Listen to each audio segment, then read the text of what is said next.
So you're saying, but I still don't get how I should be it every day. How many times should I use these guided pause questions? How many times should I come back to my I am? And I get it. You've got the guided pause questions, you've got the pointers to come back to your true nature, which is I am. You've got the idea of resting in your I am. But now you're sitting there thinking, okay, so how do I actually do this every day?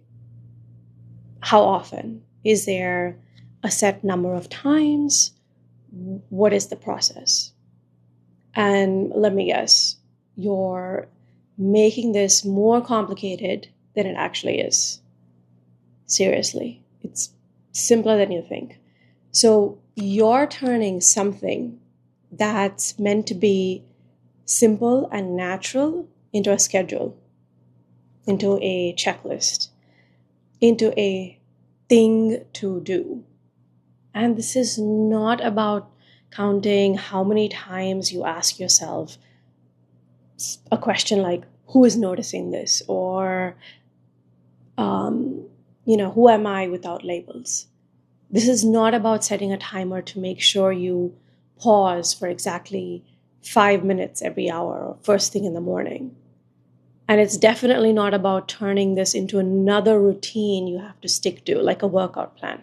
It's not. So if you're treating your I am like something to achieve or maintain, you're already off track. I don't care what anyone says.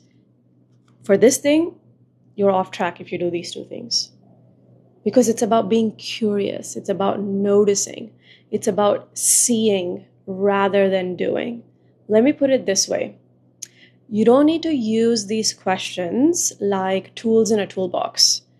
They're more like breadcrumbs that help you come back or guide you back to what is already true.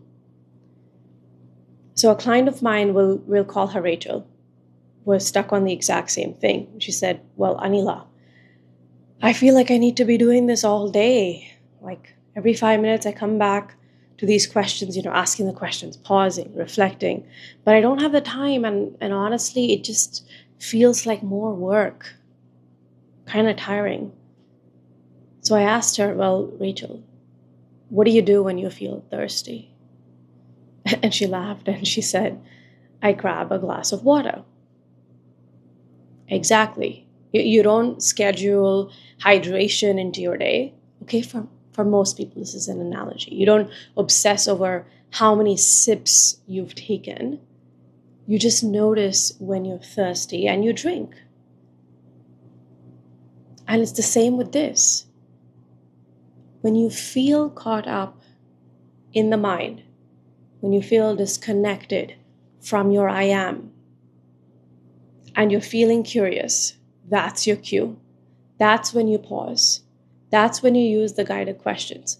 Not because you have to, somebody is sitting on some throne and saying, oh, you need to come back to your I am, otherwise you're good for nothing. But because it feels natural. So how often should you do it? Well, here is the answer: as often as it feels right to you. To you. So some days you might ask the questions once and feel powerful, at ease. Other days you might come back to them multiple times because the mind is louder than usual.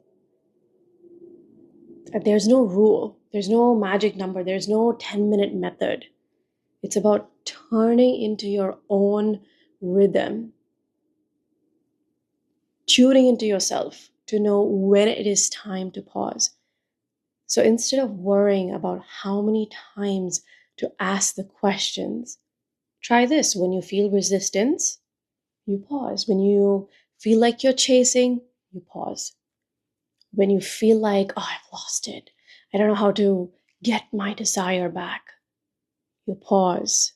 You ask yourself some simple guided pause question like, who is noticing this experience? Or what is here in this very second when I stop chasing? And then just notice, feel into it. That's it. Let's take another client example. She came to me feeling overwhelmed. Sarah, okay? She was trying to manifest a new job, a better relationship, and more confidence all at once. And her dominant thought was, like, I feel like I'm spinning plates. I'm trying to be the version of me that has it all, but I'm just tired. So, after I took her through my somatic inquiry that we do in my coaching, I asked her to ask herself, whenever she feels overwhelmed, to stop and ask, well, who is the one spinning these plates? At first, she resisted. And she said, but that is too simple. How is that going to help? But the next time she felt that rush of stress, she paused. Who was noticing the spinning of plates? She asked the question. And in that moment, she saw it. She didn't need to spin anything. She was just the one noticing it. The plates were spinning on their own. She realized that her I am was not the one scrambling to keep everything in motion. I am was the one calmly, powerfully watching the whole thing. And from that place of seeing, everything started to shift for her. She started to notice lots of movement, meaning her actual desires, not breadcrumbs.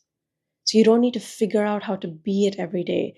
You don't need to count how many times you pause or you ask the questions. You just need to trust yourself. I have a video on trust as well, how to trust yourself. Trust that your I am is always here, always steady, always complete. And trust that when you feel off track, you're naturally finding your way back, not through effort, but through awareness, through your I am. Stop turning this into another thing to do. Stop worrying about getting it right, and instead just be playful. Just notice. And I'm doing the same. It's not always easy, but it's worth it. So when the mind feels loud or the doubts creep in, when you feel like you're chasing something, just pause. Ask yourself, who is the one noticing all of this? And in that pause, you'll see it. Your I am has been there all along. Steady, powerful, unchanging, unmoved, whole. You don't need to maintain it. You just need to notice it. And if you're ready to explore this deeper, where you can see through the story that feel stuck for you, because that's when the somatic work comes in. You can email me at hello@theanilareddy.com, because once you see this clearly, your day won't feel like something you have to control or that you need to control yourself. It'll feel like something you can simply be, because that's who you are. And if you want to quieten your fixer self, you can check out my Unwind course. And since you were asking me about if I have something specifically for money, there is. It's called More Than Enough. I'll link it in the comments and description below. And I will see you with your insights in the comments.